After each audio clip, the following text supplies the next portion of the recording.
Good morning, everyone. My name is Jamie Mead. I live here locally in Newport Coast, and I've been doing cakes and catering for the last couple of years for people I know, close friends and family. So I went to school, got my culinary degree, so now I'm a full-fledged pastry chef.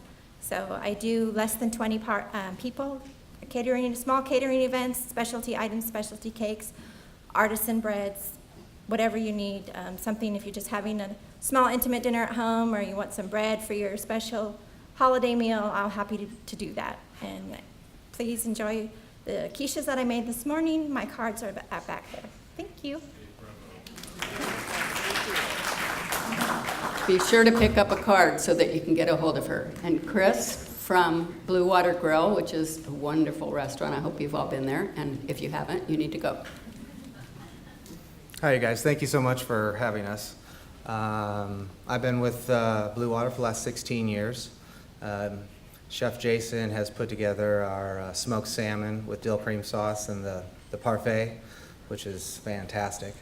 It's nice being back down in Newport Beach. I've opened a couple Blue Water Grills, and the community down here has just been fantastic. They've embraced us so much, and we're heading into our 20th year right now, next year, as far as being part of the community. So we thank all of you for your support, and I hope to see all you there very soon. So thank you.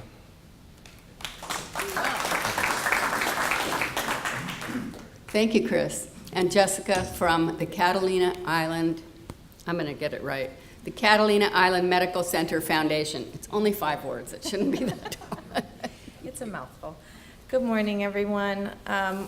Our organization just joined the Chamber of Commerce this month, and the primary reason is just to get the word out that Catalina Island, the city of Avalon, our hospital there is in great need. We have a wonderful local population, but it is only 4,000 people, so it's not quite enough to help us with fundraising and sustaining the future growth that we're going to need for the hospital. In 2030, the hospital is either going to need an entire seismic retrofit to come up to earthquake standards, or we're going to have to build ourselves a new hospital. So early reports have come in anywhere upwards of $10 million for this for us. So we're hoping to get started now, get started early.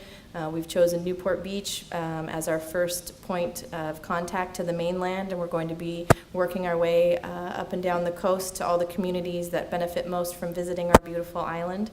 In the back, I've brought our brochure for our main fundraising event. It's called An Evening with Oscar. What we do is have a wonderful party at the beautiful casino ballroom. It's a wonderful historic building. If you've never been out there, and if you're familiar with it, you know how special it is. The party every year is on the evening of the actual Oscar telecast, and we invite you up there. You get to watch the show. We have a full dinner, silent auctions, live auctions, a lot of other fun surprises throughout the evening, and it is our main fundraising gala for the year. All the funds that our organization collects are controlled and distributed by us. We do not supply the hospital with day-to-day expense funds. They take care of themselves when it comes to that. We are strictly trying to build this savings account so that we're able to take care of that future need for the hospital in 2030.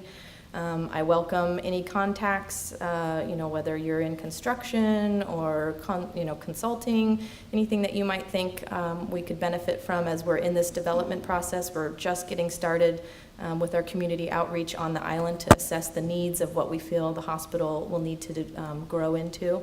Especially any members of local yacht clubs. We greatly appreciate introductions there, as the yacht members most frequently come to Catalina and have the greatest need for us to maintain a quality care service through our hospital. So thank you all for your time this morning. Yes? I got a question. When is it? This coming year, it'll be February 28th of 2016 is the next. It's a Sunday.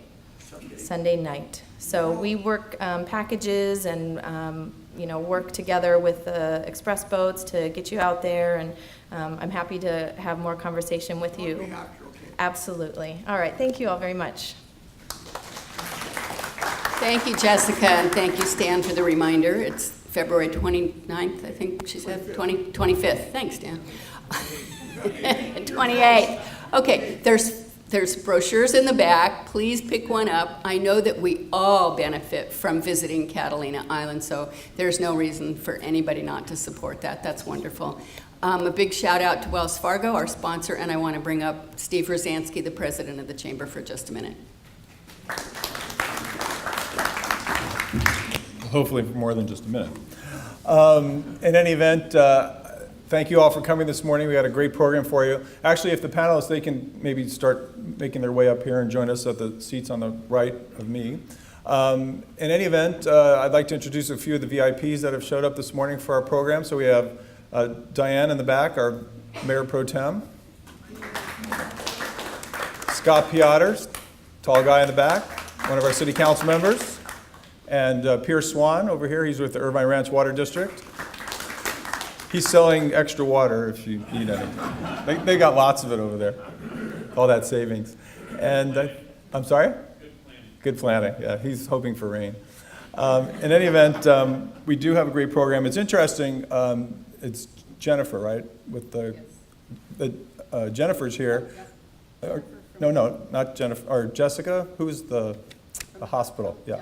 Jessica, sorry. Jessica's here because with Blue Water Grill, I think you just opened a new restaurant on Catalina Island, didn't you? Yeah, so it's kind of a little merging of interests. They're doing great things over there. I heard a presentation about Catalina from the Catalina company folks, and they've done a lot of stuff, and there's a lot of new development there. It's becoming really trendy, so certainly check out Blue Water Grill and talk to Jessica afterwards. So we have a great panel discussion this morning on minimum wage. I'll tip my hat to another VIP that's here, Jim Walker. He's president of the Restaurant Association back there. Jim was after me for months, I think, really. He said, we really got to do something on minimum wage, minimum wage. Jim's an owner of the Bungalow Restaurant. If you've been there, it's best steaks in town. So we decided we're going to do this. I contacted these three folks here, who I'll introduce in a minute, to come and help us out and try and give us different perspectives on the minimum wage laws, where we are now, where we are going maybe on January 1st, and where we may be going in the future. Hopefully, you'll have a lot of questions at the end, so please hold your questions until the end. We'll let the three speakers speak first, and then we'll do some Q&A at the end. So with that, I see you have notes, or were you planning on introducing them? Because I have the bios as well. Okay, why don't we just continue on into the program. So our first speaker will be Matt Sutton. Matt is the Vice President of Government Affairs and Public Policy for the California Restaurant Association. He joined that organization in March 2008, and he oversees the CRA's Government Affairs and Public Policy Department, which includes an advocacy component with state and local lobbyists and a political affairs component that handles the CRA Political Action Committee and the CRA Issues PAC. In addition to managing the department, Matt lobbies on issues at the state level and local level right here. Matt joined the CRA as a senior legislative director and was promoted to vice president in 2012. His impressive background includes nearly 20 years of experience in government affairs. Prior to joining the CRA, he spent 6 years lobbying on healthcare financing, tax policy, corporate liability and governance, and technology issues for the California Manufacturers and Technology Association. Matt also served as the manager of state government affairs for the American Electronics Association. His state capital experience includes positions of legislative director and legislative aide for assembly members. Matt graduated from St. Mary's College with a BA in economics and completed his MA in public policy and administration at Cal State Sacramento. So with that, Matt Sutton. Come on.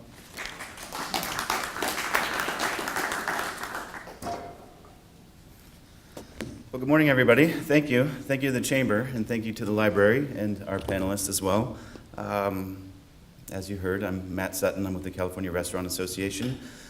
We are a statewide trade organization with a presence in all the local communities, and we have a pretty robust advocacy team in Sacramento that focuses on the state capital. We are unique in terms of trade associations. I think the Grocers Association is the only other business trade association that has a footprint like we do, and that is that we are involved in local governments. We do have, I'm lucky enough to oversee a staff from San Diego to the Oregon border that are active in local government settings, and then like I said, we also have our state team which focuses on the legislature particularly. So I thought I'd just sort of give you a landscape from our perspective on minimum wage. It's certainly a hot topic, and wages are certainly going to go up. That is going to happen. We know that. We're pretty real about it. And so we want to be smart about it. And so I think I'll just give you sort of the national perspective, and then state and local perspective, and then happy to take questions at any point. And I'll also give you sort of the perspective of who we represent. We represent about 22,000 eating establishments, and most of those would be independently owned and operated institutions. So we are your community restaurants. But let me start with the national. So, I think it was 2 years ago in the State of the Union, President Obama talked about minimum wages in the State of the Union. That is relatively unusual. And it was a call out to local governments and state governments throughout the country to say, look, not sure Congress can get it done, so go forth at the local level and see what you can do. And so that has occurred for 2 years. So this is definitely part of a national movement. And we're seeing it not just in California. I have a map here. I meant to bring copies for you all, but it sort of gives you a map of California and where all the wage discussions are going on. But it's not unique to California. It's happening all over the country. And indeed, they are happening in states that you might not think politically possible. They are happening. And so you have this national movement. Many have indicated that they think it's a good tool for turning out votes in the 2016 presidential election. Some of our friends in the SEIU have suggested that in the 24 states where you can do citizen initiatives, in other words, where you can put something on the ballot without the legislature doing it, that they will indeed put minimum wage increases of $15 on those ballots in 24 states. And again, the idea is, that helps boost turnout, and it's a pretty effective tool. And so that is going to occur in many, many states, including California, and I'll get to the California initiative. So you have this national movement, and then you get to the state level, and 2 years ago, the state legislature passed a minimum wage increase that was a 25% increase. It was the largest increase in state history. The legislature used to deal with nickels, dimes, and quarters when they were increasing minimum wages. This time they went by $2. So as you can imagine, there's economic studies on all sides of the wage issue. There's ones that say there are negative job impacts. There are others that say boost the economy. So I'm not going to debate studies, but one thing is true. Nobody has studied what a 25% increase in the state minimum wage will do to businesses and to workers. It just hasn't been done. We'd love to see it. So the first dollar increase already occurred. The next dollar increase will happen this coming January. So those are coming. Those are pretty tough on the restaurant community for a number of reasons. One, the restaurant community is dealing with and complying with and gathering the finances to fund compliance with the Affordable Care Act. The other thing is unemployment insurance taxes continue to go up on employers. California is one of the few states where the unemployment insurance fund at the state level is entirely employer funded. And so those costs keep going up as well. There are new mandates in the legislature for paid sick leave, additional minimum wages. So there is sort of this perfect storm of 5 or 6 things that are all hitting at once. And I won't tell you that any one of those things is going to put a restaurant out of business, but the cumulative impact of those things is pretty tough to swallow.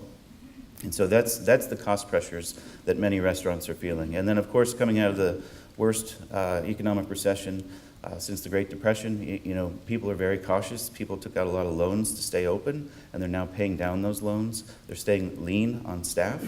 And then food commodity prices and everyday items, the costs just continue to go up. So it is this cumulative impact that's so tough. And so when you have the wage discussion, it's with all of that in mind. And so jumping to the state level again, you have that second shoe that's going to drop on the statewide minimum wage increase. In addition to that, there are bills still in the legislature that are saying, hey, let's go faster and let's go higher. There's a bill in the legislature to take the state to $13. Then there's a statewide initiative that's out on the streets right now getting signatures, and they will qualify it. It will absolutely be on the ballot. They're very serious about it, and that will be for $15 on the 2016 November election. Then you have the local levels. There are 12 discussions going on, or they're concluded, throughout California. Most of them are in the San Francisco Bay Area. And San Francisco went to $15 maybe 2 years ago. San Jose went to $10 plus about 3 or 4 years ago. San Diego, a year or two, passed an initiative to go, or city council voted to go to $11.50 and have 5 days of paid sick leave. The business community pressed pause on that effort and put it on a referendum so that it will go back to the voters and be decided next summer. And it will pass, no question. So you have this local movement going on. In the Bay Area, what you have is one city will do it, and the next city next door says, well, we don't want to be at a competitive disadvantage, so we're going to do it. And so you have a lot of the mayors in the Bay Area cities saying, hey, let's all hold hands together and do something regionally. In LA, you're about to see that. LA City has gone, LA County has gone, Santa Monica almost went Tuesday night. They will do it in December, and they will match LA at least. And then you have West Hollywood, Pasadena, and Long Beach that are all in line after that. So that's the landscape, and I don't want to use all my time talking about the landscape. I want to talk about what we think and how we think we can be smarter about minimum wages. Everyone wants to pay their employees more. There's no question. The restaurant community is a tight-knit community. Many people have their employees for years and years and years, if not decades, and everyone wants to pay more. But it's a math equation. And in the restaurant community, particularly in the full-service restaurant sector, you have a unique situation where those that are getting minimum wages are the tip servers. Generally, the heart of the house, as we call it, where you have cooks, prep cooks, dishwashers, they're all making above minimum wage. They generally do not make minimum wage. They make above minimum wage because they generally don't share in the tips. And so they still are at the low end of the pay scale. But when you pass a minimum wage increase, you are saying that minimum wage increase goes to the minimum wage employees in a restaurant. Those are tipped employees. And what you have in that situation, the state's own data says that on average, again, average, tip servers are making $12 plus just in tips. So if you take a $10 minimum wage and the $12 plus in tips, you're at $22 plus for a tip server. Now we know at the Bungalow and many other places, El Ranchito, you name it around here, their tipped earnings are probably well above that. And so what that, in a restaurant, in the four walls of a restaurant, you have a bit of income inequality. And the issue is that every time you pass a minimum wage increase, you are giving an increase to the most highly compensated employees in the house. And so what we say is, gosh, you take limited labor dollars and you dedicate it to those individuals, it takes money off the table, limited labor dollars that could be dedicated to those in the back of the house, the heart of the house, who, actually need to be lifted up. So we've approached the discussion very differently than we would have probably 10 years ago. And that is to say, look, let's be smart, let's be targeted about the minimum wage increases. Let's consider that California is home to 6 of the worst employment rates for youth. And as we've seen in San Jose, San Francisco, and some of these other cities that have really high minimum wages, you also see a drop-off in youth employment. And what we hear from our members, particularly in the fast casual sector, the counter service, the Chipotle sort of concepts, they won't take risks on youth at $13, $14, and $15. And that's really unfortunate. We pride ourselves on being an entry point into the labor force, being restaurants. 1 in 4 Americans have worked in a restaurant. It's a great pathway for youth to get into the job market. And, we're fine with them coming in and learning a lot of the soft skills that restaurants will teach them, and then taking them and going off to other jobs. That's absolutely, I think it's awesome. But the short point is, the data has shown that the more you increase these wages so high, it does have a negative impact on youth employment, and that's not a good thing for the state. It's not good policy. So with the youth wage, we've suggested, have a different wage for youth and have it be limited. So, those under 20, you could say stay at the state minimum wage, which will be $10 in January. And then for tipped workers, we've suggested, you'll hear concepts of tip credits and things like that. 43 other states have tip credits. We don't want a tip credit. We don't defend tip credits. Tip credits are about paying sub-minimum wage. We will never go there. What we're talking about is guaranteeing that if a server makes a minimum of $15 an hour, because $15 is sort of the agreed upon number by many of the advocates pushing increases. And so we've sort of said in a number of these local communities, guarantee that a server is making a minimum of $15, and they stay at the local minimum wage or the state minimum wage. And again, that's a floor. It's not a ceiling. In most cases, they're making well above that, but that helps free up labor dollars that can be dedicated, as I mentioned, to those in the heart of the house that are making above minimum wage, but are still at the lower end of the pay scale. So what we're talking about is really, limited labor dollars and how to spread them most effectively and help those that I think everyone's intending to help, because it is an unintended consequence to dry up all the labor dollars and not have them go to those who, are at the lowest end of the pay scale. So I think that's generally the issues we look for. When you talk about minimum wage, there's lots of sort of hidden or secret costs that no one pays attention to. People say, it's a dollar here, it's a dollar there, but the fact is, minimum wage increases also impact workers' compensation payments because it's based on your wage, your salary, and Social Security payments as well. So the federal government, the IRS, everybody acknowledges that gratuities and tips are income. The state of California does not. And so that's sort of our effort on minimum wage, is how to be more targeted, how to be smarter, and we're doing that in a lot of the local government communities. And we'll keep trying to do it at the state level because the discussion definitely will go on, and there's pretty big impact for the restaurant community in particular, particularly the independent restaurants, which is mostly who we represent. So.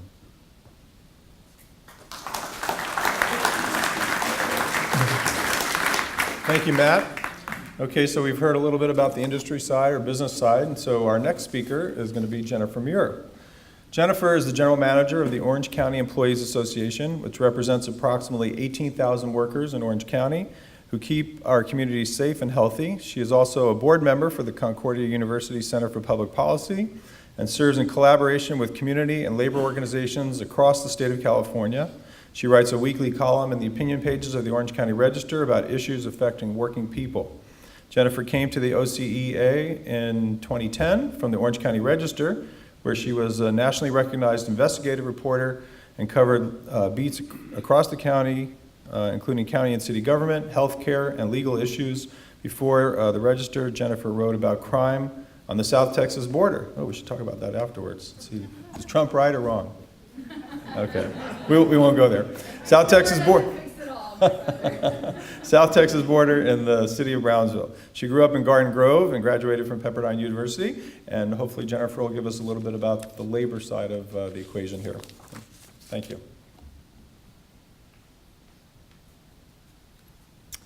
Thank you, Steve, and thank you so much for having me here. I think the fact that we're at the Newport Beach Chamber of Commerce having a discussion about raising the minimum wage, and the discussion isn't don't do it, but really how can we do it, is huge progress and something that I'm really grateful to be invited to participate in.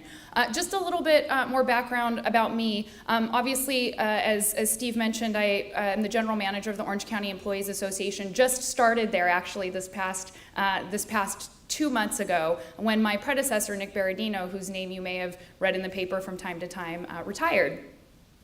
And we represent 18,000 workers across the county. In fact, we represent a lot of the municipal employees in the city of Newport Beach. So if you enjoy your parks here, it's the employees who we represent who maintain those parks. And then we have people in the county, for everyone from your public health nurse to the dispatcher who answers the phone when you call 911, to the custodians who keep the courtrooms clean so that all of us can enjoy access to justice. And so when I was asked to participate in this discussion, I am, for full disclosure, not directly involved in the efforts to raise the minimum wage locally or across the country, although as a member of the labor movement, certainly support those efforts in their concept. And so when I was invited to talk, I thought, I'll talk, but really it's not just labor's perspective about this issue, it's about the human perspective. I think certainly it's important to hear about the business perspective of this, but the movement around the minimum wage actually began because human beings couldn't take the conditions they were working in anymore. And that caused a groundswell in the city of New York in a way that, people who already have so much to lose from the threat of losing their jobs felt that taking the risk to stand up and ask for a minimum wage increase and to ask for their ability to organize in a union, that risk was worth it because the conditions that they were working in. And that has actually prompted the movement that led to President Obama talking about the minimum wage increases. And so the human beings that have been really at the forefront of this fight have primarily been fast food workers, and it started, as I said, in the city of New York. And a lot of the conditions that those workers were facing there, continue to face here in the LA Orange County area, which is generally the wage theft capital of the world. A number of issues. Number one, we all know that that the nature of fast food work and that low wage work has been changing. It's not just your young people who are going into these jobs anymore. It's people who are supporting families who really need to be able to make a living for those families. And so what will happen is because you're working an hourly wage job, if you're sick, you can't call in sick because that's the difference between paying for rent or being on the streets. If you have a sick child at home, you're not able to care for that child because, again, you're faced with these choices about, do I go to work or do I stay home and care for my kid? In addition to that, a lot of the workers in those situations have also faced wage theft. And what does that mean? Because it sounds, like a little catchy phrase, but wage theft means when your employer, forces you to work on the clock. Off the clock. So you have to clock out and then you come back and you do more work. Happens a lot in the hotel industry here in Orange County, actually. There's an issue in Garden Grove right now around that where workers are trying to stand together and form a union in order to combat some of that wage theft that's happening there where they're forced to come back to work and not work on the clock. And in addition to that, people are not being paid overtime, that they're, just basic things that we thought as a country that we had resolved, right? We have laws that are supposed to protect workers from these situations, and those situations, we think in this room, well, of course everybody's following the law, but that's really not happening. And so where we've sort of ended up today is that we're in a situation where there are so many Americans in this country who want to work, who do work, who are able-bodied and who work very hard, who oftentimes work 2, 3, 4 jobs just to make ends meet for their families, yet they teeter on the brink of poverty. And one sick day or one sick child or one disaster, a car accident, can send them over the edge into homelessness. And that condition is not the condition that I think our forefathers imagined when they thought about what would make the American dream. The idea is if you work hard, then you should be able to provide a decent life for your family. If you work hard, you shouldn't have to go on public assistance in order to make ends meet. If you work hard and you're able-bodied and you want to work, those opportunities should be there. Maybe not the opportunities to, get a yacht and go to the Catalina ball, but to be able to, put food on the table and maybe take a day off every once in a while. I mean, I think the American dream we talked about was the 40-hour work week. And so in New York, when that wasn't happening and you had this confluence of, wages that were depressed and working conditions that involved, exploitation and the inability for people to piece together a life for themselves and their families, they stood up. And they stood up because they wanted to fight for a minimum wage. So a lot of people will say, why 15? Again, I don't want to debate, the $15 number or the $10 number that's happening in California right now. I think from a conceptual standpoint, I don't think anybody disagrees that if you work hard and you work full time and you play by the rules, you should be able to make a living for your family. And so, regionally that could be different, but my understanding is that the folks at SEIU who came up with that $15 number have determined that number allows a family to exist, have their basic needs met without having to go on public assistance.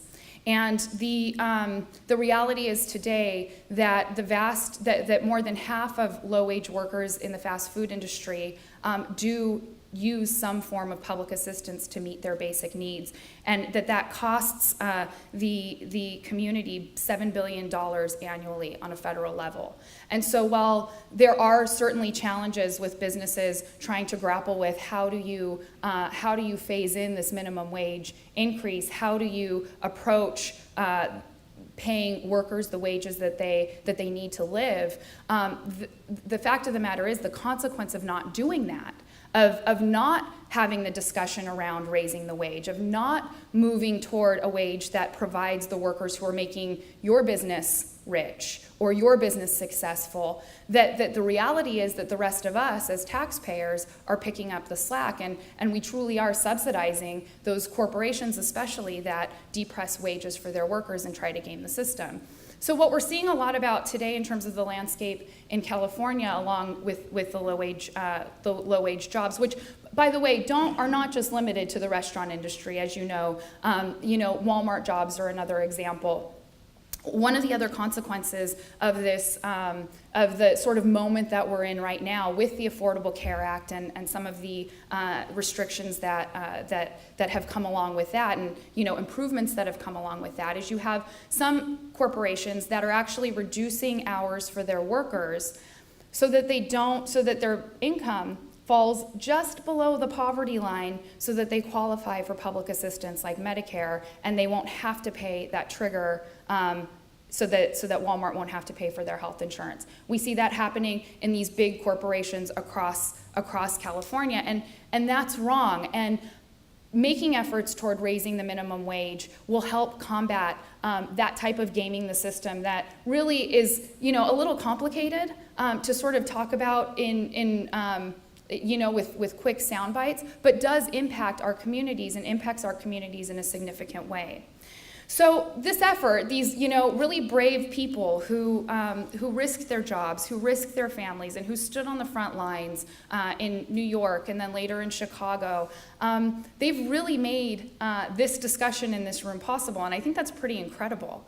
That the person who's serving you the Big Mac, who sometimes can't even afford to feed the Big Mac to their kids themselves, are the ones who are driving a huge national debate about what, as Americans, we want to describe our American dream. What constitutes the idea that if you work hard and play by the rules, can you have a life for your families? That played out obviously in Seattle, where they did raise the minimum wage to $15 an hour, and it was phased in over time for different industries. And again,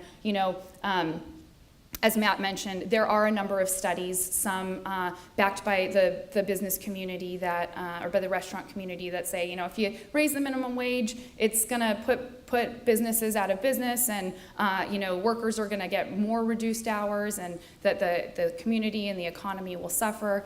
There are other studies. The UC Berkeley Labor Center is one group that has done a number of studies that actually show the opposite, that wages actually and the economy actually improves, because when you give workers more buying power, that money stays in the community.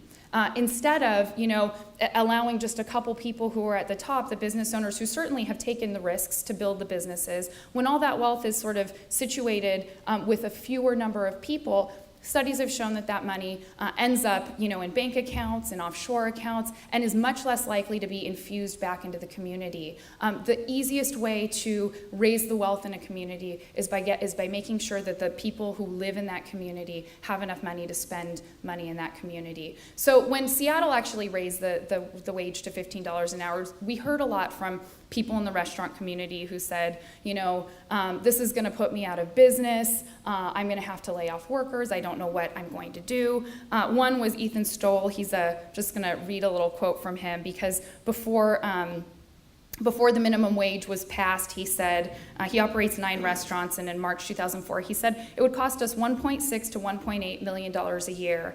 After the wage was increased, he's announced plans to open 3 new restaurants in the coming year, and he said in May in 2015, in the end, I don't think a lot of restaurants will lose a lot of business from the new minimum wage. Ultimately, it's really good for the industry, and I think everyone is going to settle down, and the average customer is going to keep going out to eat like they always have.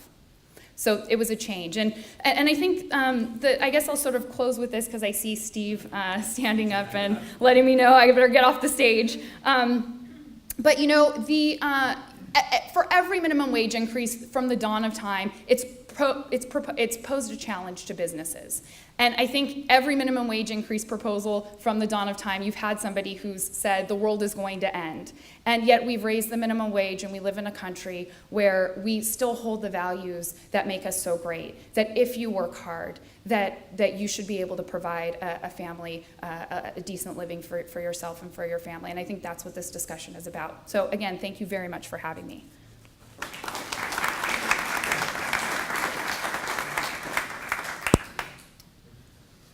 Thank you, Jennifer.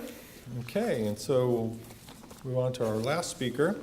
So we heard kind of the industry side of it. We've heard a little bit on the labor side of it. So I thought we'd bring kind of the panel to a close with hopefully a little bit more of an empirical discussion about minimum wage and the effects on our economy and on workers. And so we have with us Russell Mangrum as our last speaker. Russell's a professor at Concordia University in Irvine, School of Business and Economics. He's also a senior vice president of Nathan and Associates. He earned his degrees, looks like at master's at USC and a PhD at USC. And a little bit about his background. Professor Mangrum has over 20 years experience in economic instruction, research, and analysis. Dr. Mangrum has taught courses in economics, statistics, econometrics, and finance at 5 colleges and universities. He has also served as a consulting and testifying expert in the private sector and for state, local, and federal governments. His consulting practice focuses on economic analysis and expert testimony in a wide range of matters, including intellectual property, antitrust, class certification, statistical analysis, and damage quantification. Examples of his work as an expert include estimation of lost profits and reasonable royalty in patent infringement cases, analysis of relevant markets and lost profits in antitrust cases, statistical and econometric, God, I'll get that by the end of this, econometric analysis. I'm an economics major as well, so I should know that, right? In labor, yeah, it's scary. In labor and commercial disputes and valuation of intellectual property. Russell Mangrum.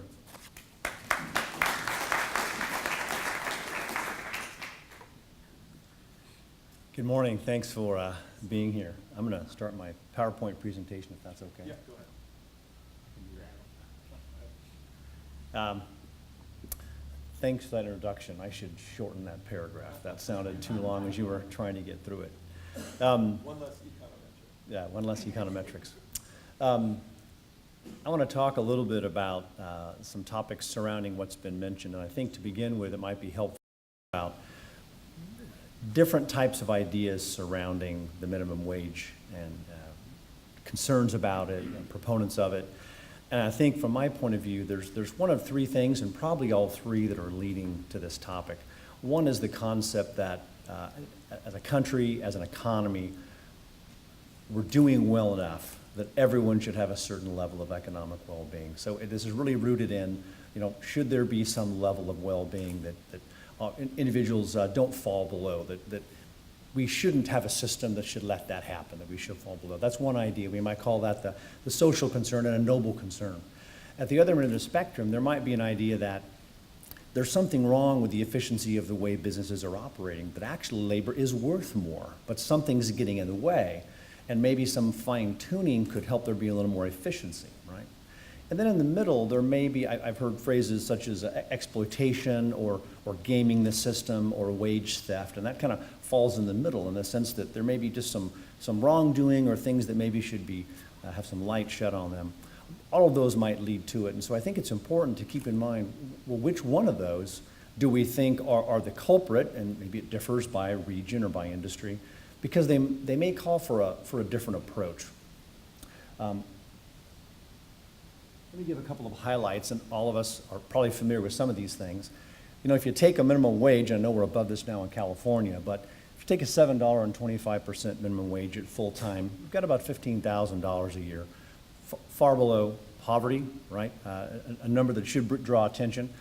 But then if you look at household income, and you contribute not just on one worker, but on statistics from the household income, you see that total household income of individuals who earn minimum wage actually on average falls quite above the poverty line. So then it begs the question, should this be a single worker analysis, or should this be something about the household that an individual is in? Using statistics similar to this, people have estimated that when they looked at a minimum wage increase from $7.25 to $9.50, it really only brought people out of poverty, about 11% of that population. In other words, they weren't in that poverty level before. This is looking at household income. So it brings the question, is it individual earnings or is it the household? This graph shows a little bit about the distribution. It's from 2 or 3 years ago, but it shows the distribution of who is earning minimum wage. And attention, rightfully so, is paid to the question of who's raising a family on minimum wage. But if you look at what's oftentimes seen as the family raising age, 25 to 55, it's actually not a big chunk of all the minimum wage workers. You have a lot of people below that age and a lot of people above that age. So if you think of a targeted approach, and if it's aimed at individuals raising a family, it's really a broad policy, maybe an overbroad policy to say, well, everyone earning minimum wage would be raising a family. So what do economists say about minimum wage? Well, they generally agree that you'd expect job losses. And really this isn't only about minimum wage. This is about any time there's something the economists call a price floor, where there's some regulation that prices are not allowed to drop below a certain amount. And the idea is if you raise the price above what the market would have indicated, you're not going to have as much of a purchase of those inputs. Labor falls into that category. But there is a disagreement about what that magnitude will be. By the way, one of the reasons why there is a loss, expected loss, to some degree in employment from an increase in minimum wage, would be a substitution towards technology or automation, in the sense that in many jobs, not all, but in many jobs, employers are deciding, how much do we still embrace labor, how much do we turn more towards automation. But economists, in fact, do disagree about the changes in minimum wage. What will it do? Will it really cause a meaningful change in unemployment? As you can see from some statistics, if they're asked to say, will this cause a difficulty of minimum wage workers to find jobs? And some economists say yes, others say no. And I admit it's a bit perplexing from my own field. It's hard to see, well, how is there such kind of waffling, if you will, maybe not waffling, but disagreement on the sides of the fence. So why increase minimum wage? So there are some proponents, or at least some arguments, that would support increasing minimum wage to some extent, and you can get into a different argument if you see the proponents that go to some higher rates. For example, different arguments might support a movement to 10 or 11 or 12 versus what would support going to 15 as a minimum wage. One idea of minimum wage, of thinking about adjusting minimum wage, is to maintain purchasing power. In economics, we have a reference to something we call real prices or real wages, and it means let's go back and take out the effect of inflation. As I try to tell the students I teach, I say, if you're working at a company and if you're not getting a raise every year that's equal to the increase in prices, you're actually taking lower wages every year. So, you're not really getting a raise if you get 2% raise when inflation was 2%. Well, this can be applied to every wage, including minimum wage. You can't buy as much with the same dollar amount, the same number of dollars back in the 70s if you have those dollars today. In fact, the real value of minimum wage has been dropping since the 1970s. And this graph is a little bit packed, a lot of ups and downs, but the blue line represents the changes in what we call nominal wages. In other words, just the dollar value. So minimum wage has been going up. But the red line says, well, what happens if we adjust that and take out inflation?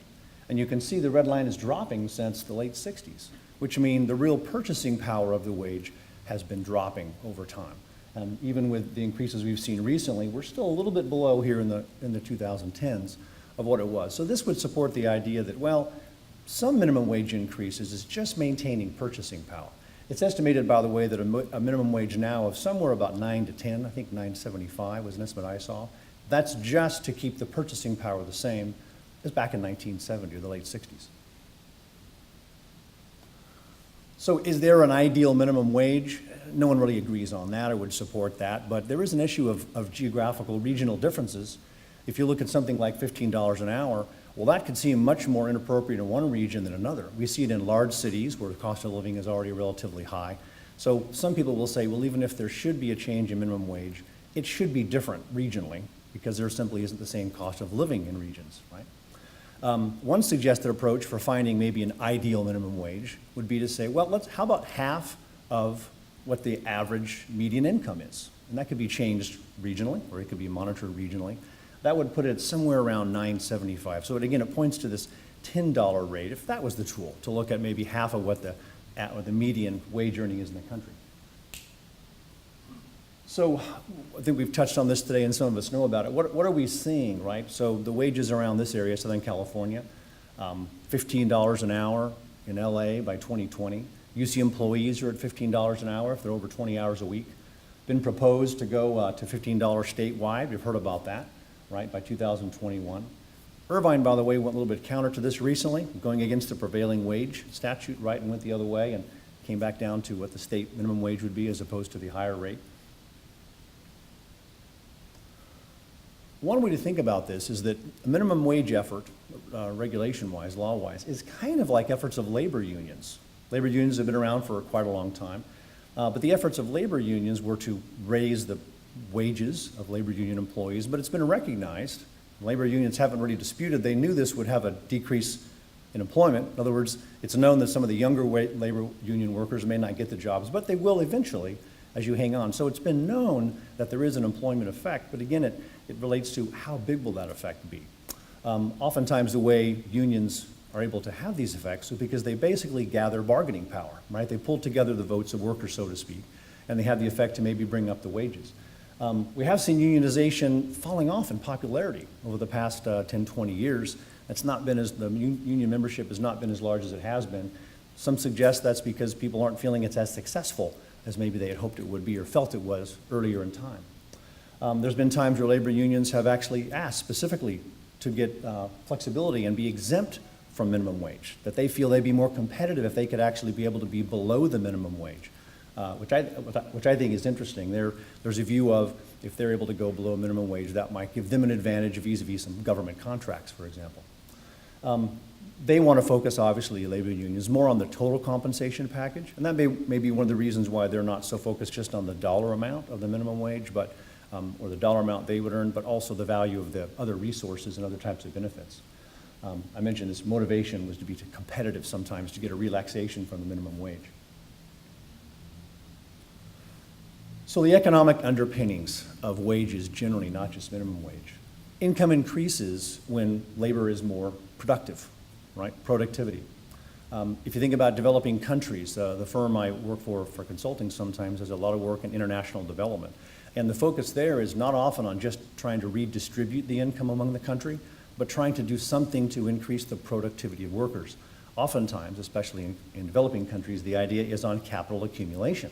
It's known that when you have higher capital per capita, you end up with higher labor productivity, right? Well, along these lines, regulations that are aimed at simply redistributing income don't directly go to the productivity of labor. They don't go directly to the value of the labor, which then could manifest itself in higher incomes generally.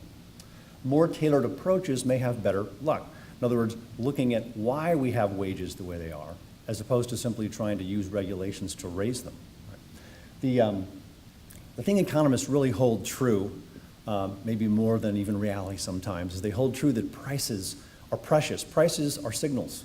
Prices are outcomes from markets. Prices tell firms that they need to change their products because people don't like them as much anymore. Prices tell firms, well, maybe we need to look at the different types of inputs. And if we lose the input of prices, that's why a lot of economists and business owners are concerned with the inefficiency which could come about if they lose that pricing mechanism. But I think we can't lose the fact that this isn't only a business efficiency topic. We have some legitimate social concerns, right? And those are noble efforts. We are still, just for a little bit of a historical perspective, I'll talk just for a moment about Karl Marx, which I think he gets a little bit of a bad rap. People say he's a communist, the father of communism. By the way, some of his oftentimes co-author Engels doesn't really get as much light for some reason. He was on there too, an Englishman. But you know, Karl Marx wasn't really a proponent directly of communism, right, of ownership of the state and whatnot.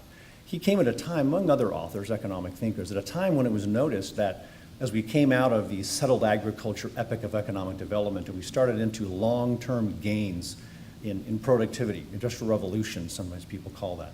And it was noticed that something had changed, and that there had now been, this is back in the late 1700s, starting in Northwest Europe, long-term sustained growth in overall productivity. And the idea was, where will this go? And people were struggling to explain why that was. And Karl Marx, one of his main theories was, it's growing because of capital owners. And this is going to cause a divide, because you're going to have capital owners and you're going to have workers.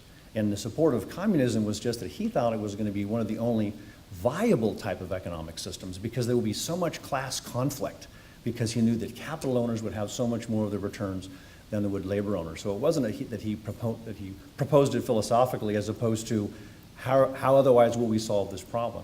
Well, communism hasn't shown to be a successful market mechanism, or command economies generally, but we still have this conflict, right? We still are facing these issues of income inequality, and it's certainly not going anyway soon. So I don't think it's helpful, and no one would suggest this, that this is a topic we should kind of stick our heads in the sand.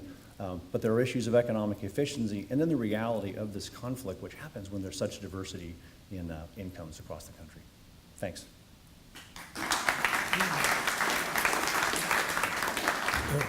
Makes me want to go back to school after hearing that. So I know we've run over a little bit. We typically do that when we have more than one speaker. So if you want to stick around, we're going to do some Q&A. So I'll pass this on to you, folks. And so any questions in the audience from any of the speakers? Okay, first hand up. First question, are there any statistics on business failures in the community where they increased their minimum wage to $15? Business failures in those communities. Are there any statistics on that? The professor's probably better equipped to answer it, but I can tell you this. All of these increases are, as Jennifer pointed out, generally the business community has said, look, the sky's going to fall. That is true. We were talking about quarters. We were talking about 50 cents. We've never raised the wages as high as we have. So my short answer is we're way too soon into this, but we do have laboratories. It's not theory. We have it. We're seeing it in Seattle. There's tremendous job loss in the restaurant community. It's happening in Oakland. And we'll have to see what happens in LA County and the city of LA, but we do know in Oakland and we do know in Seattle that there are significant job losses in the restaurant community. But I think as far as formal studies come, we're way too into this, and it's really uncharted territory. Second question. If I could actually address that too, because as we talked about, there definitely are conflicting studies about this. There are studies that also show that actually there are net job increases in communities where the minimum wage is raised, 2,000 in Seattle, and that there are some shifts with respect to with respect to jobs. So for example, we talked a little bit about automation and how there could be a move toward some of those cashier type jobs being transitioned into or being lost. But what studies have shown is that the overall net impact of that has led to an increase in jobs in other areas. And I think the bottom line from a working person's perspective is that when you have family supporting jobs, and yet there's a net number of jobs that it's neutral in terms of net number of jobs increases or lost, then that's good for the overall economy, because the people in the economy, because the community in the economy has more buying power to put back into the local That's economy. not answering my question. We're business people in here, and what we're concerned about, and what I'm concerned about, because I run a company that helps small businesses achieve, what are the statistics of businesses that have gone out of business because of the increase in minimum wage? I know of a company right over here called Paradise Burks that went out of business specifically because the minimum wage was going up and she couldn't stay in business. We need to know what the statistics are of actual business failures. Is anybody tracking that? Well, here, let me jump in here, because I think they've both given an answer, and I think it's clear that there are studies that conflict either way on lesser increases in minimum wage. Clearly, we're going to be in uncharted territories with this potential $5 or $6 increase. So I think it's probably just undetermined, and we'll have to leave it at that. So, Stan. Yeah. I was a dishwasher when I was a kid. Those aren't jobs that you stay in. Those are jobs that are starting jobs. It's not a career. I wouldn't stay and say, this is my career. I'm a dishwasher. So. What's the question? The point is, you can't pay everybody the most money for low-skilled jobs. I pay my employees $25 an hour. I'm not gonna work for you. Yeah, no, that's awesome. They're worth it though.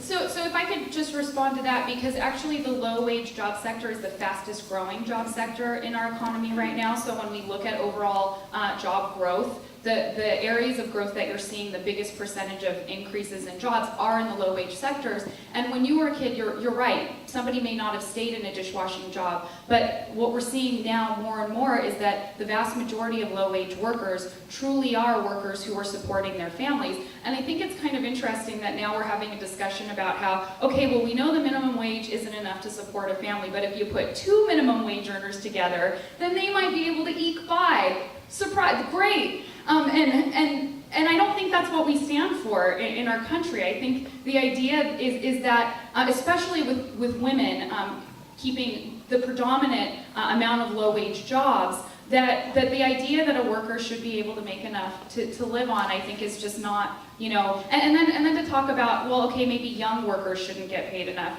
I don't think that, you know, young people would agree with that if they're doing equal work. I don't know any Stamp, let him answer. A minimum wage is a starting wage. No. My first job was at a movie theater in Park City, Utah, and they had a clause that if you were in the first 6 months, you didn't even have to get minimum wage. They called it a training wage, and it was $2.50. But I mainly walked really slowly in the theaters as I was cleaning up popcorn and watched movies, so it worked out for me. There are clearly transitional jobs. And this goes to the issue of a broad-based approach may not be really hitting. Thematically, it could be properly aimed, but it could be like using a sawed-off shotgun if you're trying to be a precise target shooter. That's why some of the proposals have been to look a little more detailed, whether it be wage differences or maybe regional differences or something like that. Okay, we have time for 2 more questions. Jim Walker? Well, kind of a statement and a question. You know, what's interesting about, and to Jennifer's point, certainly all of us want to see everybody have a good life and a good level of income. You know, I think the concern is, why does it get put on the back of private enterprise?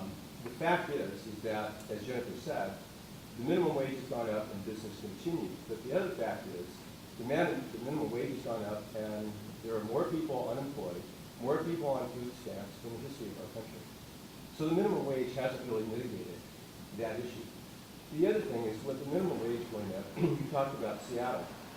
Interesting, the operators up there, and Matt can confirm this, what they've done is they've taken their servers that are tipped. My servers make about $50 an hour at the bungalow. He'll come to work for you now. Steve, I've seen you bartend. Heavy pour. So my point is that, and so what's happened in Seattle, correct me if I'm wrong, they no longer encourage tipping. They're paying their servers a flat $20 an hour. So what's happened is now the servers are suffering because they no longer have that ability to earn a higher income. Secondly, the people that are on the minimum wage at $15 an hour are asking to have their hours cut because it impedes their ability to get food stamps and welfare. So what happens is the owner of the company is still stuck with $15 an hour.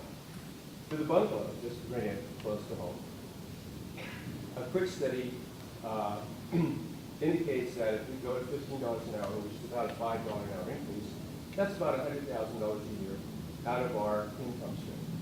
How do we make that up? What are the existing wage prices? Well, okay, so then the people from the Oasis and the people on senior incomes that are fixed are the people that suffer the most because their income doesn't go up proportionate to, as he pointed out, inflation. The question I have is for Matt. Everybody thinks restaurants are significantly profitable. We make about 30% and we steal the other 30%. I wish the latter were true. It's not. I know a few years ago, and this is aged, the average, according to the California Restaurant Association, the average restaurant in the state of California made 6 cents on the dollar. Can you give me an update? Yeah, no, that's exactly right. So in a good economy, it's 5 to 6 So 5 to 6 cents stays with the restaurant operator in a good economy. Obviously, that wasn't true through the recession, but that is probably one of the most razor-thin profit margins businesses that there is, no question.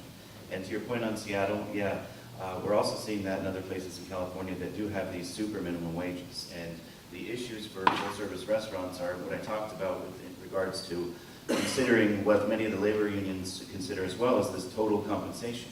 So take total taxable earnings of restaurant employees, and that could include healthcare, that could include gratuities, and you'll find that many of those individuals are well above minimum wage. So they're not minimum wage earners. But the problem is, the state law says that tips are the property of the employee, and that's the way it should be.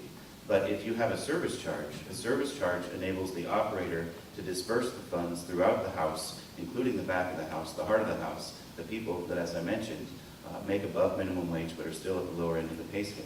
So you're seeing people shift to this service charge. That's not great for servers, because servers get a flat rate instead of the $50 or $60 they get in your restaurant, for instance. Thank you. Last question? Actually, there's kind of more of a statement. My name's Chuck Herbert. No questions here, only statement. Well, it's not a question at the same time. Okay. Give me a pseudo statement. All right, it will be that. Kind of dovetails off of what Jim was saying, but I started in the financial services industry in 1983, and over the years, I've sitting across the kitchen table with families, talking about saving money and putting money towards retirement. What I found and what I'd like to see is as we increase the income, an education piece on how to hang on to that. Because all too often you just find people that are financially strapped. I've seen people $50,000 or $60,000 a year income and they have money saved, and I also see people making six-figure income financially strapped there too. So it's what we do with our money that makes a big difference. So if we're going to give more money, you can raise minimum wage to $100 an hour, and that $100 will be spent as opposed to saved. So everything, all these pressures to increase the wages, we need to have an education piece there that will say, hey, as long as you're increasing your income, save some of that. It's important because at some point, you're going to have to retire, and that money is going to be your income. No, I think you're absolutely right about that, and that there should be safe places for people, safe resources for low-wage and all-wage workers to go to get good financial advice instead of, what they sometimes encounter, which is exploitation at that level too. And I will say this, because the idea of raising the minimum wage at this point is about meeting workers' basic needs. And at this point, workers are not able to meet their basic needs when they're paid the minimum wage. And that's why so many of them are utilizing public assistance. And so like in Orange County, for example, there were 2 studies out recently, one from a group called Accord, one from United Way, that found that just a family who wants to get a modest 2-bedroom apartment, something in Santa Ana, nothing out here in the city of Newport Beach, would need to make $30 an hour, or combined $30 an hour, to be able to afford that apartment. So even when we're talking about raising the minimum wage, at least here in Orange County, that's just barely eking by on being able to meet your basic needs. And I think that, yeah, great if there's strategies for figuring out how to squeeze that penny and find a little bit of savings after that. But at this point, we're not even in the same ballpark when it comes to what the people who are making those low-income jobs are even able to begin to think about doing. Caleb, last comment? Yeah, I want to say one thing. I know that many people in the audience are business owners and are worried about the practical effect, and we can talk about concepts. But I will give just a cautionary note. What's happened with changes in minimum wage have been relatively recent, past number of years, and we've come since 2008, 2009 in a huge change economically responding from our Great Recession. It's difficult to look at the trends. For example, we make reference to growth in low-wage workers. That's true, but if that's taken in context, that often happens as you're coming back from a recession, because those are the first vulnerable jobs when you start going into it. And to look at the number of jobs, you wonder what will happen. Well, we've seen increases in employment generally. So to look at, there have been increases in employment over time. At the same time, minimum wage laws have changed. It's tough to do that. You need to consider the source when you see a study, and you need to see what they're actually measuring, and maybe the takeaway is hire an economist. How much do you get an hour? Maybe I'll become an economist and use that degree I have. Well, I think we've heard a great discussion here this morning. Clearly, we don't have any solid answers. I think it remains to be determined where we're headed as far as the state and the country is with regard to minimum wage. So we'll see you back in about 5 years, and hopefully we'll have some studies or pertinent data that will actually tell us what happened. Just quickly before you go, I do want to thank Jamie Mead again for bringing the quiche. I think she brought out several more, so please pick up a piece on the way out. Thank Blue Water Grill for those delicious little lox things and yogurt cups. Those are great. And just a couple quick announcements of events coming up. This Sunday is our 54th annual Corona Del Mar Sandcastle Building Contest. Let's hope this great weather holds, and we're going to build. We have, I think, already like 25 teams signed up. So come on down to the beach. The contestants will be building the sandcastles from 11 to 2. But if you're still interested, I think we have a few more spots open, and registration starts at 9. You can go to the chamber website and register there in advance. If you like this panel discussion, we've got an even, well, I won't say better, a different one, but a great one coming up. Annually we do an economic forecast event. This year we partnered with UCLA Anderson School of Business, and so 2 of their economists are going to come down. The forecast is about as fresh as it can be. I went up to UCLA on Monday where they, had their presentation up there. This will be the first Orange County appearance of the UCLA Anderson forecast, and we're privileged to have them. In addition, we're going to have Ed Fuller. He's the president of the Orange County Visitors Association. Ed worked for Marriott for over 40 years, opened over 400 hotels, most of them internationally. He's an expert in Asian tourism. He's going to be talking about that. That's going to be at the Fairmont Hotel on October 23rd. We have flyers in the back. I have invitations that Dorothy could hand out for me if you're interested in signing up for that. There is a cost to attend that program, but the great information would be a great place to bring clients and colleagues to learn about what we can expect in 2016. I want to again thank Wells Fargo Bank. They've been the sponsor of our series this past year. Why don't you raise your hand if you're a Wells Fargo banker here today? As far as some other upcoming events, I'm running out of, third Wednesday of the month. What day is that, Pam? 21st. We have Tom Novak for our monthly business speaker series at the Bahia Quintin Yacht Club. You can go online to sign up for that or call the office. And our mixer this month, where's our mixer?